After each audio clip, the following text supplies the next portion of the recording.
আজকা হোক রংবাজ বলো হয়েছে ওই আইলে এ যাইতেছে তুই বলো বড় রংবাজ হয়েছ হ্যাঁ আজকে দেখা দিহি বাইরে আড্ডি ছুটি গেলাম আজকে হ্যাঁ কই ফোন করা সবার হ্যাঁ এরা তো সব পিলে আছে তাহলে সব পিন কাউন্টার করে দেই এই আঙ্গুর যে মারবা নিয়ে আইছো সার এটা তো সাধারণ লোক না দেখা যা ওটা সিআইডি সিআইডি হ্যাঁ বাইরে কোন কাম করবো আগে সব না তা কোথা আমি ধরে লাছি আগে শুনোই দিই কি কর জি স্যার এই কোন কথা কর না তুই জানোস না কিছু না ভাই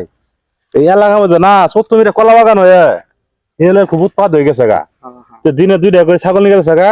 আমরা এই যে পহর দিতাছি নাড়ি নিয়ে হ্যাঁ ভাই আমরা পর দিতাছি আমরা পর দিতাছি আর পরে ভাই কিছু মনে না ঠিক আছে সব কথা